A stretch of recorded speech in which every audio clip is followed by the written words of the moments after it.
Kenapa demonstrasi Badan Eksekutif Mahasiswa atau BEM UI yang anti Gus Dur diberitakan secara luas oleh media, sementara demonstrasi yang sama dilakukan pada hari yang sama oleh puluhan ribu warga Nahdlatul Ulama yang mendukung Gus Dur di berbagai kabupaten di Jawa Timur tidak banyak diliput oleh media.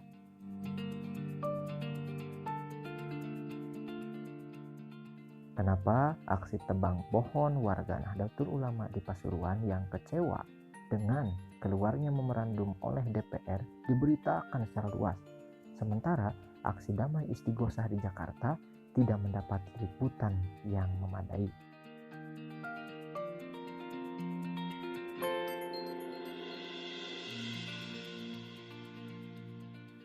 Kenapa juga kasus Bulog dan Brunei senilai puluhan miliar diberitakan secara luas oleh media, sementara korupsi BLBI yang menyertakan dana triliunan rupiah absen dalam pemberitaan media?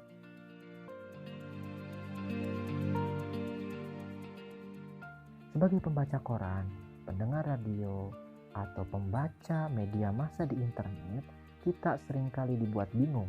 Kenapa sih peristiwa yang satu diberitakan, sementara peristiwa yang lain tidak diberitakan?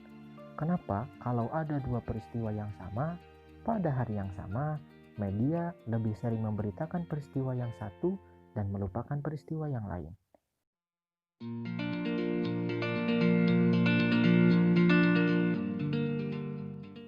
Kenapa juga media selalu menekankan dan menonjolkan aksi radikal mahasiswa, sementara tuntutan mereka seolah tidak dapat mendapatkan tempat?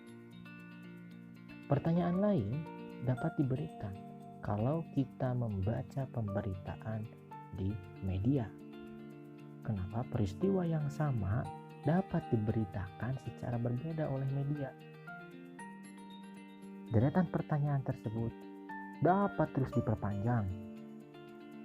Contoh, kenapa dalam konflik di Aceh sisi kekejaman yang banyak diliput dan ditekankan oleh media, sementara sisi tuntutan warga Aceh hilang dalam pemberitaan? Dalam pemberitaan mengenai rencana Gus Dur menghapus TAP MPRS nomor 20 tahun 96, kenapa ada media yang memberitakan rencana itu sebagai upaya menghidupkan komunisme, sementara juga ada media lain yang memberitakan rencana itu menunjukkan jiwa demokratis Gus Dur? Semua pertanyaan tersebut yang sudah dilontarkan tadi dapat disederhanakan demikian. Kenapa peristiwa ini diberitakan sementara peristiwa itu tidak diberitakan? Kenapa sisi yang ini yang diberitakan sementara yang itu luput dalam pemberitaan?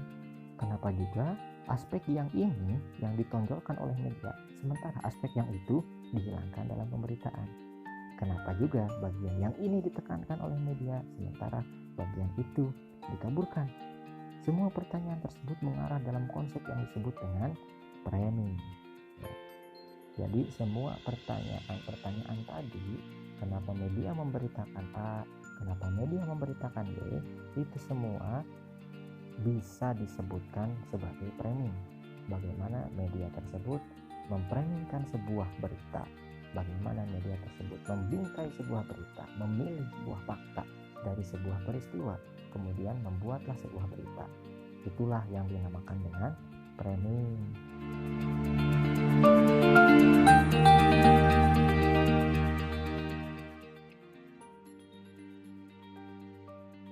Bagaimana cara media melakukan framing? Jika kalian penasaran, silahkan ikuti video part 2-nya dalam channel ini.